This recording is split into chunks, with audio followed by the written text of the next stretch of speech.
ఈరోజు వచ్చేసి అయితే మేమైతే బీదర్కి అయితే వచ్చేసాము. చూడొచ్చు ఇక్కడ ఎంత బాగా అయితే వ్యూ ఉందో చూడండి. ఇదన్నమాట గుడి కింద పార్కింగ్ దగ్గర అన్నమాట. మా వాళ్ళ కార్ అయితే అక్కడ ఉంది. అక్కడైతే గుడి ఉంటుంది చూడండి గైస్.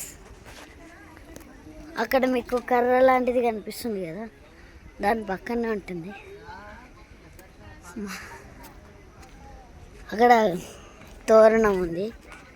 అక్కడ పెద్ద ట్యాంక్ అయితే ఉంది గైస్. చూడండి కనిపిస్తుందా మీకు? అది ట్యాంక్ అన్నమాట గైస్. నిన్నైతే మేమైతే నాంపల్లికి అయితే పోయాము. ఈరోజు అయితే బీదర్కి అయితే వచ్చేసాము. బీదర్ నరసింహస్వామి టెంపుల్ అన్నమాట ఇది. సరే గాయస్, గుట్టపైకి వెళ్ళాక మళ్ళీ వీడియో తీసి పెడతాను.